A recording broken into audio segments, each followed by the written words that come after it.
Hi, I'm Andrew McCrae. Welcome to our farm and ranch in northwest Missouri. My great-great-grandfather settled here in 1910, and I'm the fifth generation to grow crops and livestock here. As a farmer myself, I know the highs and lows of this life, the issues we confront every day, some new, some as old as farming itself.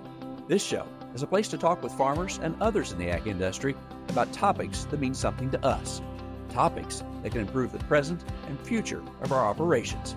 This is Farming the Countryside.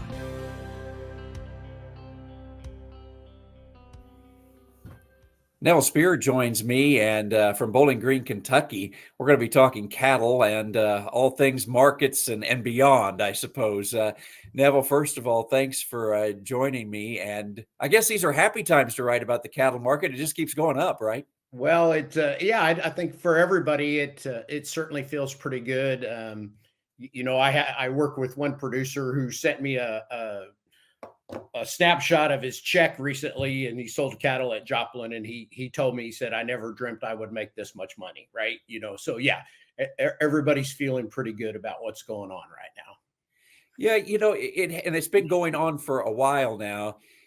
We all know, I guess, in our minds where those prices are, but kind of give us a historical perspective of where we stand, not only price wise, but the cow herd and so forth. Give me a comparison of where we stand right now, as we look back and hopefully look forward. Yeah, well, we certainly, I mean, if we just talk about the cow herd, we keep kind of whittling away at the cow herd, right? And we're down to 28.2 million cows, and as we started the year, and as I look at kind of cow slaughter pace as a percentage of January 1 inventory, I think we're probably going to whittle away at the cow herd again a little more this year. It And then if you look at heifer retention rates, it certainly doesn't appear to be a rebuilding year. We're still a little bit in hesitation. And that also was confirmed by some data we have coming from Farm Journal about surveys, is that producers are saying maybe next year, maybe a couple of years, they still are kind of in that wait and see mode. So yeah, in terms of just total inventory. But what's amazing, Andrew, is on the other side of it, this industry is so resourceful. We're making up for it in terms of beef production, right? Not in non-fed production, cow and bull slaughter, but in terms of fed beef production. We From January to June, we had the second highest record production level we've ever had before. So we continue to whittle away at the cow herd, but we continue to manage to compensate for that on the fed beef side. Yeah, you've written about that. Give us a comparison just back to 2014 and 15 when prices were, Yeah. higher and they spiked. How much ground have we made up just in the last 10 years as far as how productive we are now? Oh, it's just amazing. I mean, and we're so far ahead in terms of total production of where we are versus 2014 and 15, right?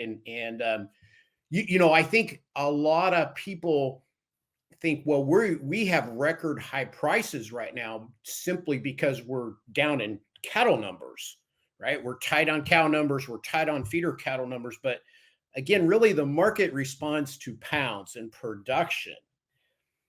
And so the business in terms of tonnage doesn't see that. So then you have to go, okay, what's really driving prices? We forget in all of that conversation, wow, beef demand, right?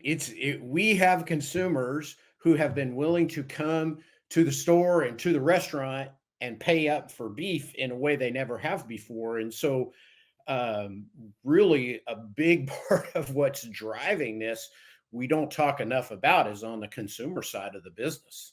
And that's also really incredible, right, Andrew? Is because the biggest complaint, you ask any consumer, what's your biggest complaint about inflation in the last 3 years? And the first thing they're going to tell you is the cost of groceries. And yet we continue to have pricing power at the retail level for beef products. It's really remarkable. I wanted to get into that. Does that surprise you at all? How have we been able to do that? Or perhaps it's just across the board. Yeah, groceries are higher, but people are spending the money to go out and eat, and it doesn't seem to stop it. Well, on one hand, yes, it's incredible. It's amazing, right? It's very, very surprising because I think if you look at most other industries, they're having trouble with pricing power. Um, on the flip side of that, it is that we have a product that's people just love, and they increasingly find that they really enjoy it. And all of the efforts that we have made in terms of checkoff and in terms of promotion, and then in terms of promoting and producing and improving the quality of the product, all of that work over time has finally really paid dividends. And so here we are, and let's be thankful. And I always say, right, my favorite phrase in this is, and I tell producers all the time, you're really not in the beef business, you're in the consumer business. Consumers are the business, and you have to produce a product that consumers like. Yeah. I just got back from Asia, and Yeah. I love to, sample different dishes and things. We had some certified Angus beef. I Yeah. found out it was from Australia. But I am curious, how are we doing on consumer demand abroad? Because we often look to those Asian markets and other markets being a place where we also make up some of that demand. How are we doing internationally right now? Yeah, we're holding our own, right? It's been a little bit of a challenge during the last couple of years, and that's really not because of the product necessarily. It's really because the strength of the dollar, right? It's we are not the favorite customer or trading partner when it comes to buying power, because the dollar is so strong, and so that produces some headwinds in terms of exports. But we've held in there pretty well. We're not at the record levels we were a couple of years ago, but it's still pretty good. And obviously the differentiator is quality in the world marketplace. Yeah. Does the price of corn play into this a whole lot right now? Corn is cheaper, Mhm. but it seems like this market just continues to move higher. How much of an impact does the corn price have now? So that's really part of, is if we go back to that conversation we just had about record beef production, or we're nearly towards record beef production in terms of fed beef and days. We've been able to put cattle on longer days on feed, and probably tolerate some higher incremental costs of gain, just because corn has been so cheap, right? And so we're going to keep them there, especially since the numbers are short. We're going to keep them there longer, and so it's been kind of fortuitous that corn has come down in price while we're kind of in a shortage crunch in terms of supply. And um, it certainly looks like that's going to hold, right? We've got an incredible crop coming. I think what USDA said yesterday, the third largest crop in history, second only to last year in 2016. And typically big crops get bigger, right? So typically we have upside surprise when we start to harvest. And so and farmers are sitting on a lot of corn, so we've probably got at least a couple of years here of some at least some cushion in terms of feed prices. You mentioned there that the cow herd doesn't look to be expanding anytime soon, and some of those survey results. What is it that prevents us from doing that? Yeah. Initially it was conditions in the West, but those conditions have improved. So what is the factor now?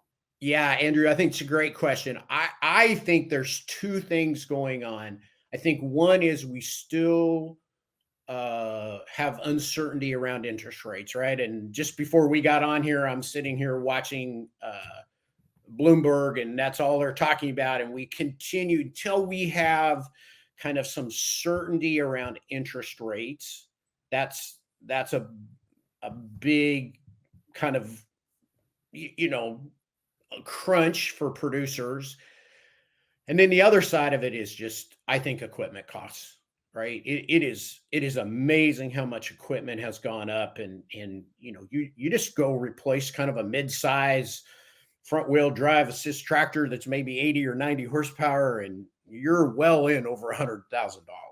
And then you got to put a loader on it and what have you, and it becomes somewhat limiting. Yeah.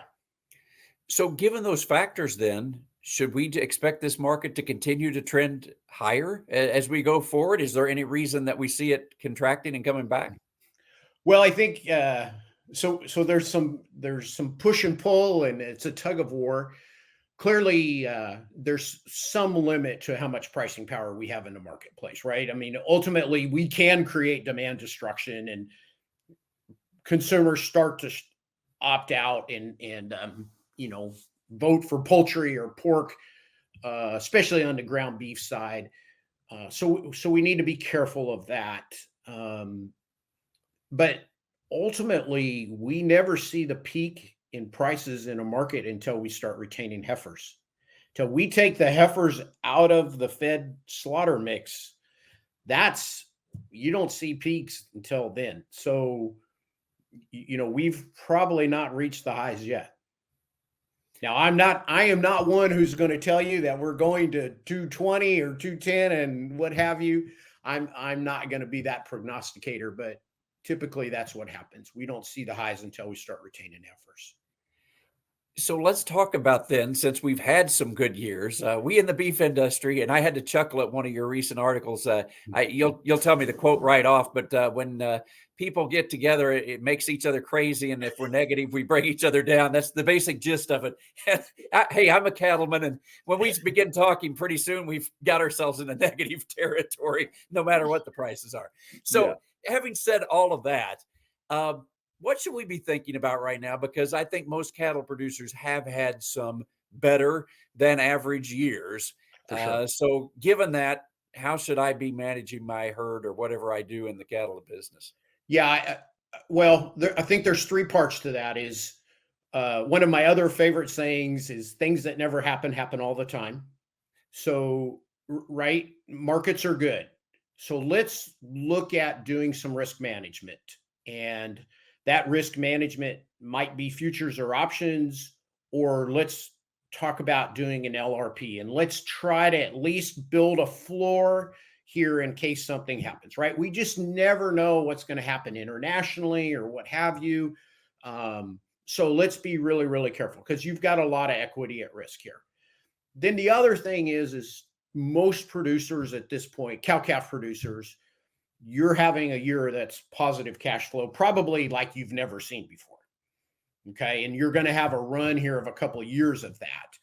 So let's also then talk about risk management around the business. And as we talk about uncertainty of interest rates, let's think about, hey, here's a really good time to buy down some debt or let's put away some money, some working capital for the business.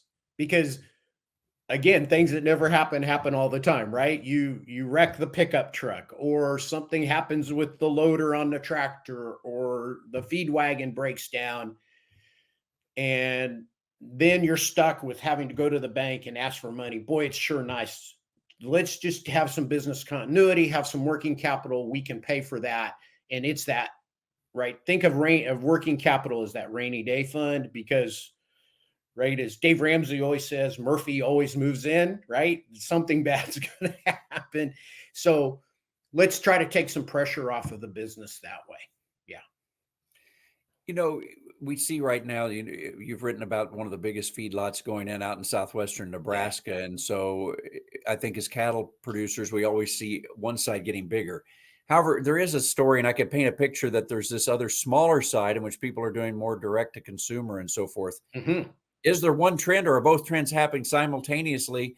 And as a cattle producer, should I be looking at one or the other to be able to sustain this more long term? Yeah, I think two things can be true at once, right? Is that we see, for example, black shirt and just I would just say beef on dairy in general. There are some things that the beef industry can learn from that in terms of kind of data feedback and being in a system and what have you. But then the other side also is we see a lot of producers that are pretty good at direct to consumer. That maybe has faded a little bit since we've come out of COVID. Um, but typically, if you're in an area or close to an area that has some disposable income and you can market beef that way, boy, it's a pretty nice opportunity. Yeah. And you're willing to put up with some of the headaches of customers and what have you, but there's a nice opportunity there. Yeah. You know, as cattle producers, we sometimes get concerned about I'll put this whole realm of technology and tracking things from, Mhm. conception to consumer and so forth, but there are opportunities there. Is that moving at all? Because we've had these conversations for years, and yet it seems like that we see very little movement in that. Is that because consumers aren't demanding it yet? They are demanding it, but cattlemen just say we're not going to do it. What do you see down the road? I think slowly but surely we're evolving towards at least more data being demanded in the system, and then more information flowing to the consumer ultimately. But just from a production standpoint, you're seeing feed yards asking more questions of their suppliers and tell me about the cattle that are coming. And that might just be management factors, right? It's how have they been vaccinated? Have they been weaned? And yes, we've been talking about these things forever, but that becomes a little bit more pressing. Again, remember, each feeder cattle purchase, there's more equity at risk all the time, right? But the other thing that's probably going to happen, and it's already starting to happen, so we start to get into genomics and genetic information. Provide me with more information about the potential of these cattle genetically and what they can do. And so, yeah, that day's coming, right? Well, under this big heading of all these types of things, and again, you've written about these things extensively. We hear about we're going to have more market information, and we demand more from the packers and so forth. Are we moving anywhere with any legislation? Every once in a while, we hear, okay, this legislation is going to happen. We now got sponsors. It's going to Congress, and then it seems like nothing ever happens. So, It, do we continue down the track that nothing ever happens? yeah, it's a great question. I don't know. Again, that's one of those things you just never know where someone strikes a deal, and things can happen that might surprise you. So I'm always very wary of those things, and having government involvement in our business, because I think this has been an industry where private enterprise has done an amazing job and taken care of itself pretty well. But you always want to be on the watch, because things can pop up out of nowhere, right? Strange bedfellows happen in government. So Right. Well, and we have an election coming up, and yes. not that we necessarily have to get into the election side. I mean, elections just in themselves provide uncertainty, so we Yeah. don't know anything until November. But does this election tend to push us one way or the other with the outcome, or is it status quo at least in the ag and cattle industry moving forward? Yeah, I think it's hard to say, and I think there's going to be a lot of push and pull around Farm Bill, right? We're still in uncertainty with that, and maybe in an election year we don't get that done, right? Because we want to wait and see what's going to happen in November. Um, but it does make everyone certainly a little bit more on edge about everything as we go into election years and election season. And again, it also is a little bit crazy making, which is why right, you talked about one of my favorite quotes, that people make each other crazy. It's why I say just stay off of social media and stay out of the coffee shop, because it will make you crazy no matter which side you're on. Right, right. Yeah. I want to go back to, you talked about earlier risk management, and you briefly touched on LRP. Should we be putting an LRP contract on everything right now? It was a little more lucrative earlier in the year. I don't think those numbers work quite as well right now, but we are dealing with a tremendous amount of dollars because that market has gone up. What would you advise folks as far as looking at the LRP on their cattle, no matter where they're at, cow, calf, and on up? Yeah, so it's really a producer by producer decision, and it's one of the things that makes me crazy about risk management, is that we tend to make blanket recommendations for everyone. Every operation has different risk tolerance, right? Depending on their age, depending on how much debt they're carrying, what have you. Um, I think we need to be mindful that you can buy different levels of LRP.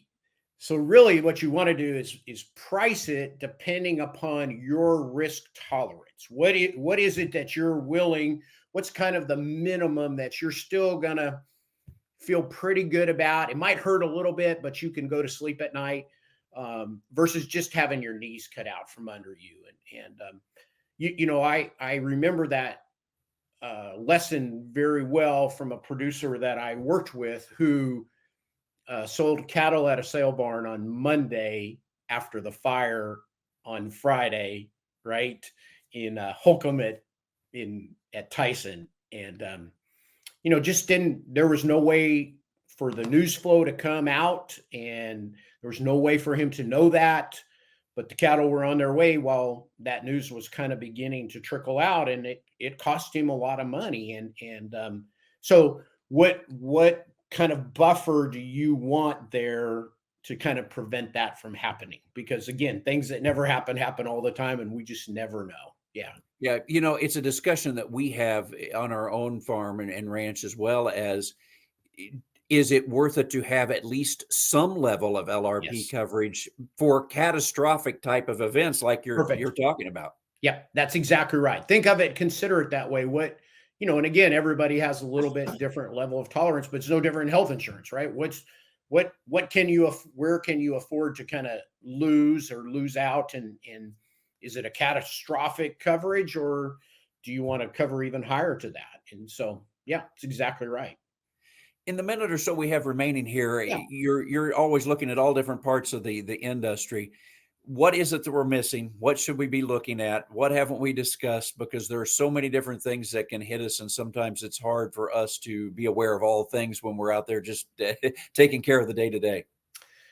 Yeah, that's the one thing I always tell the producers I work with is, you just said it, right? We get really busy with the day to day, and we worry about kind of what's going on outside, and that's typically what we enjoy the most.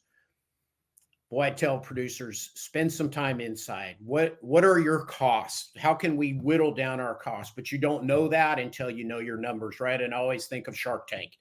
Your banker is going to ask you, what are your numbers? And if you can't kind of tell them and talk to them confidently about that, it makes it challenging. So that's where I always tell them to go and spend time.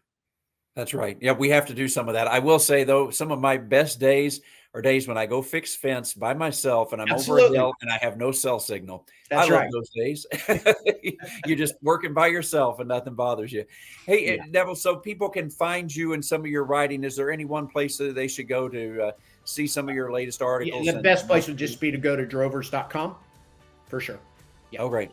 Great, Yeah. great. Any sneak peek in what you've got coming up, or what's on your mind that we'll be hearing from you about here in the short term? Oh, I've got a couple of articles coming about imports once again, and then we're going to talk about some cow costs coming up and that kind of thing. So yeah, international trade never goes away. That's right. Yeah. Well, Neville, I appreciate the time. We'll have to have you back on again soon, and we'll see how much further these cattle markets can go. Okay, great. Thank you so much.